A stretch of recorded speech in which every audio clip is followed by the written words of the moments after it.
Glad you're all tuning in today. You can find Rabbi at Amazon.com. Let's Get Biblical. He's got 2-volume book set, CDs, DVDs, just a pretty good library there of really, really good information that you'll want to have. So we'll maybe talk a little bit more about it a little bit later. So right now we're going to take this caller. Caller, welcome to the show. Please tell us your name and where you're calling from.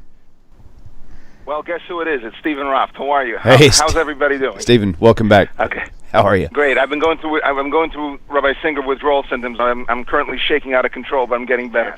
So we know there's a concept in Christianity called vicarious atonement, and it's completely felonious, false. We know Ezekiel chapter 18:20. But the question is, though, if you look at Adam Rishon, the first man, he sinned, and the rest of us have to suffer. We all have to die. How does this all fit into the universe of atonement and not clash with Torah values?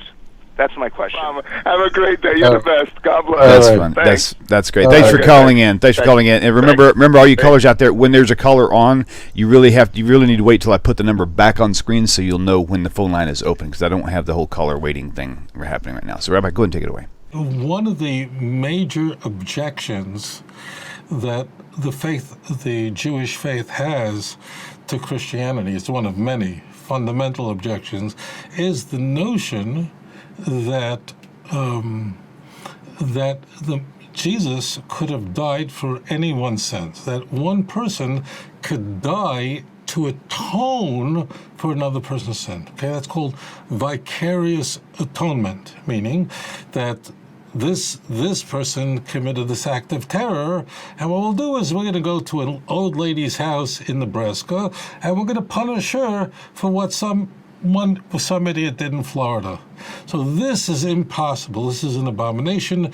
This is completely against the teachings of the Jewish scriptures, that a person cannot die to atone for another person's sins. Okay? Now, immediately you will realize that this answers your question. In no place do we find that the descendants of Adam and Chava, Adam and Eve, who we all are descendants of them, in no way is our tilling the land by the sweat of our brow atone for what Adam and Chava did. So therefore, it's not vicarious atonement.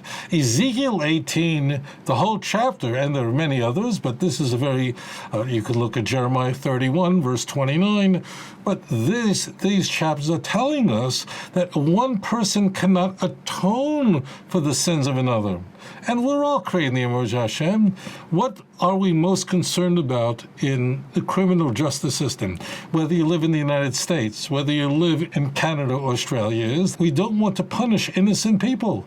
This is the most important thing to us, right? In every country, whether you believe in capital punishment or don't believe in it, and whether you're conservative or liberal on these issues, but certainly the one thing that we're terrified of is the idea that one person can die and that death can atone for someone else's iniquity. That's absolutely impossible. Nowhere does it say that the descendants of Adam and Chava, that the women who give birth in difficulty and in pain, they somehow atone for what Eve did. In no place does it say when we till the ground in sweat and difficulty, and that the land doesn't just give forth its fruit with ease, that doesn't atone for Adam. So therefore, we have no vicarious atonement there. So that's the obvious answer. Therefore, the teachings of Christianity, the fundamental teachings of Christianity, that someone else could die and his death atoned as mechaper for my sins, that's not possible. And then Yechezkel says, as for the wicked person, if he will turn away from his sinful ways and he'll turn back to me, he shall not die. Is it my desire at all that the wicked should die? Is it not rather that he should turn from his sinful ways, that he might live? Now, we can go a little bit further if you wish to, because we could see also that what's happening in the story of Adam and Chava, just very briefly, once man has the knowledge of good and evil, and he is not living in the garden, he's not living in this paradise. So at that point, God wants to force men to have a relationship with him, or to create enough of a force to drive men into a relationship with him. So imagine for a moment if man was driven out of the Garden of Eden for a moment, and he still didn't have to do anything to have food. The food would just pop out of the ground without any effort at all. And women would have babies, and she would conceive easily, and she would give birth without any problem at all. It would be nothing. So what would be the result of this? The result of it would be is that we would never have to daven to Hashem. We would never have to turn to God. Why? Because I don't need anything. Who needs him? I'm in my apartment, in my beautiful house. I get free electricity. I get free everything, free water, free everything, and food just comes out of the sink. And babies just pop out, and there's no pain, there's no difficulty in conceiving.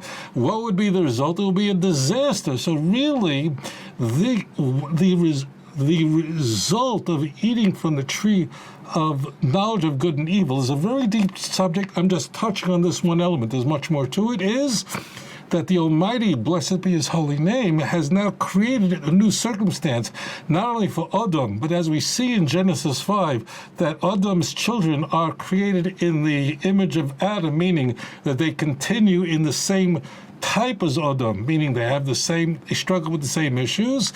So therefore, all of mankind now is in a sense forced into a relationship with the Almighty, blessed be his holy name. Now, can people say, nah, you know why I have pears, I have delicious fruit, and you know why I have all kinds of success in my business, and my refrigerator is filled with good food, and my wife has all these children? Because I'm so smart that I picked a fertile wife, and because I'm so wise that I know how to cultivate the land, and it's because of my technology. So a person still has free will. He could deny these blessings if he so wishes. Free will has never been taken away. So in short, it's not, the real answer is that there is no vicarious atonement, in that the children, the descendants of Adam and Eve, conceive and give birth with difficulty and till the ground, and by the sweat of the brow does the land give forth fruit. It in no way has any relationship to vicarious atonement. But the reason why Adam and Eve were given such a new circumstance in this world is to give them an opportunity to come to Hashem, because if we had everything and we had no vicissitudes in life, then it's very unlikely that we would choose Hashem. Well, thank you very much for your question. אדון עולם אשר מלך בטרם כל יציר נברא